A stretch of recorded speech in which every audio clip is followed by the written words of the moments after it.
നമസ്കാരം. ഇന്ന് രാവിലെ ടി വി വെച്ചപ്പോൾ ഇതിൽ കോന്നിയിലെ വാഹനാപകടത്തെ പറ്റിയാണ് കേൾക്കുന്നത്. അപ്പോൾ ഇതിന് പല കാരണങ്ങളും പല വാർത്താ ചാനലിൽ നിന്ന് പറയുന്നുണ്ട്. ഇതിലൊക്കെ എന്ത് കാര്യം എന്ന് ചോദിച്ചു കഴിഞ്ഞാൽ അവർക്ക് ഇന്നത്തെ ഒരു ന്യൂസ് എന്നതിനപ്പുറത്തേക്ക് നമുക്ക് കൂടുതലും തോന്നണില്ല. പിന്നെ നമ്മൾ മനസ്സിലാക്കേണ്ട ഒരു കാര്യം, എല്ലാ കുടുംബത്തിലെയും എല്ലാവരും വാഹനങ്ങളിൽ പുറത്തേക്ക് ഇറങ്ങുന്ന ആളുകളാണ്. അപ്പോൾ നമുക്കൊരു തിരിച്ചറിവുണ്ടായി കഴിഞ്ഞ് കഴിഞ്ഞാൽ നമ്മളുടെ ജീവനും നമ്മളുടെ ജീവിതവും നമ്മുടെ കയ്യിലിരിക്കും. മെയിനായിട്ട് അമിത വേഗത.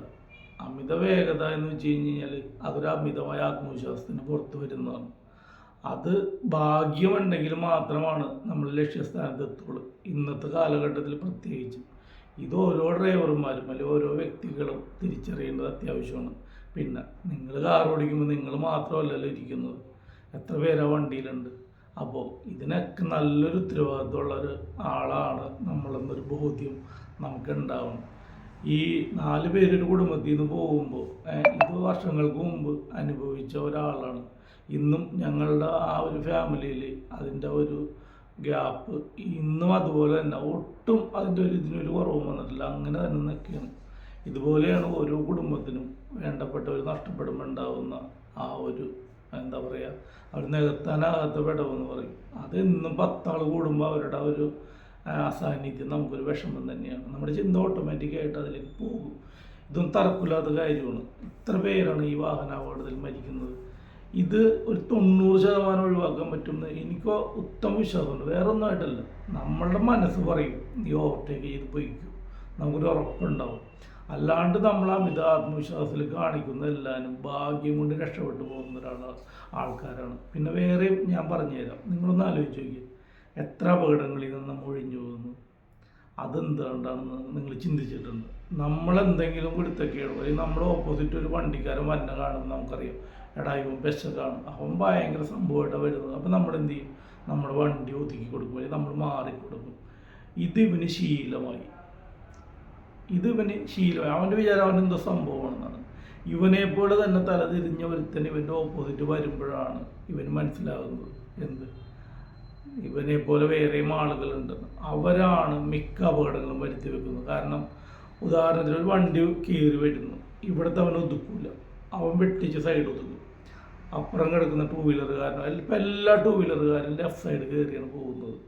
അതിൽ യാതൊരു തർക്കവുമില്ല. അങ്ങനെയായി ട്രാഫിക് നിയമങ്ങളൊക്കെ മാറിയിട്ട് ഓരോരുത്തർ തിരക്കിനനുസരിച്ച് ഉണ്ടാക്കിയിരിക്കുന്ന നിയമങ്ങളാണ് നമ്മുടെ നാട്ടിലുള്ളത്. അത് നടക്കുകയുള്ളൂ.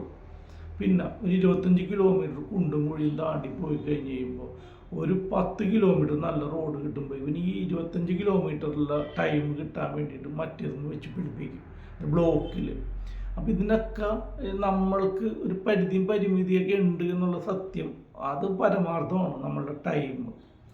അപ്പോൾ ഇത് ഒക്കെ നമ്മൾക്ക് മനസ്സിലാക്കിക്കൊണ്ട് നമ്മൾ കാര്യങ്ങൾ കൈകാര്യം ചെയ്തില്ലെങ്കിൽ ഇതുപോലെ നമ്മൾ ഓരോരുത്തരും ഈ റോഡുകളിൽ പൊലിഞ്ഞ് വീഴും, അല്ലെങ്കിൽ നമ്മുടെ ആളുകൾ പൊലിഞ്ഞ് വീഴും.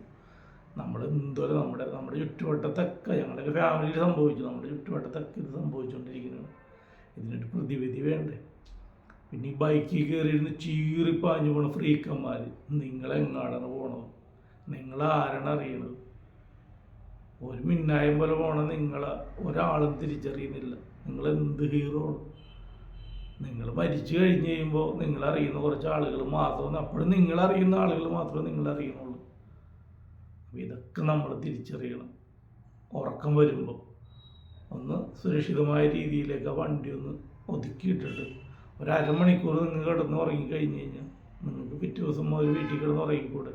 അല്ലെങ്കിൽ എന്നേക്കുമായിട്ട് ഒരു ഉറക്കത്തിലേക്ക് നിങ്ങൾ പോകേണ്ട ആവശ്യമുണ്ട്. ഇതൊരു വിഷമം കൊണ്ടുകൂടിയാണ് ഞാൻ പറയുന്നത്. കാരണം വേറൊന്നുമായിട്ടല്ല, നമ്മൾക്ക് വരുന്ന അപകടങ്ങൾ നല്ലൊരു രീതിയിൽ നമുക്ക് തന്നെ കുറക്കാൻ പറ്റും. ഇന്നത്തെ വണ്ടിക്ക് എയർ ബാഗില്ല. നിങ്ങൾക്കറിയാൻ പറ്റില്ലേ നിങ്ങളുടെ വണ്ടിയുടെ കപ്പാസിറ്റി? ഒരാൾ ബെൻസിന് ചീറിപ്പാഞ്ഞ് പോകുന്നു, അല്ലെങ്കിൽ മറ്റേ ഭയങ്കര ആഡംബരക്കാരന് ചീറിപ്പാഞ്ഞ് പോകുന്നു, അപ്പോൾ പോയിക്കോട്ടെ. നമ്മളുടെ വണ്ടി എങ്ങനെയുള്ളതാണോ അത് നമ്മൾ മനസ്സിലാക്കിയിട്ട് വേണം നമ്മളുടെ വണ്ടിയുടെ സ്പീഡും കാര്യങ്ങളൊക്കെ നമ്മൾ സ്വയം മനസ്സിലാക്കി നമ്മുടെ വണ്ടി ഓടിക്കണ്ടേ.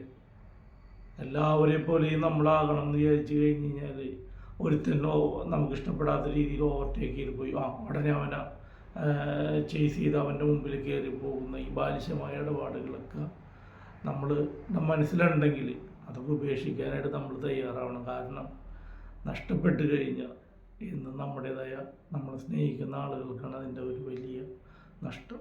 ഞാൻ ഒരുപാട് പറഞ്ഞു പോകുന്നില്ല. ഒഴിവാക്കാവുന്ന അപകടങ്ങൾ മാത്രം ഇപ്പോഴും നമ്മുടെ മുമ്പിലുള്ളൂ. അത് നമ്മൾ ഒഴിവാക്കി തന്നെ പോകണം.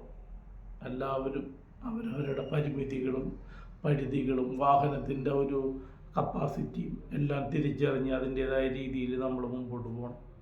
വലിയ വലിയ അപകടങ്ങളൊക്കെ ഒഴിവാക്കി നമ്മുടെ കുടുംബം അല്ലെങ്കിൽ നമ്മളെ ഇഷ്ടപ്പെടുന്ന ആളുകളുടെ കൂടെ നമ്മൾക്ക് ഇതുപോലെ ചിരിച്ച് കളിച്ച് വർത്തമാനം പറഞ്ഞ് പോകേണ്ട സമയത്ത് പോകുവാനായിട്ടുള്ള ആ ഒരു സമയം വരെ നമ്മൾക്ക് എല്ലാവർക്കും ഈ റോഡിൽ മരിച്ചു വീഴാതെ മുമ്പോട്ട് പോകാം. Okay, thank you. അപ്പം ഇന്ന് ആ മരിച്ചുപോയ അവരുടെ ദുഃഖത്തിൽ പങ്കുചേരുന്നു എല്ലാവരും. കേരളം അല്ലെങ്കിൽ ആ വാർത്ത കേൾക്കുന്ന എല്ലാവരും പങ്കുചേരാൻ മാത്രമേ നമുക്ക് സാധിക്കുകയുള്ളൂ. Okay, thank you.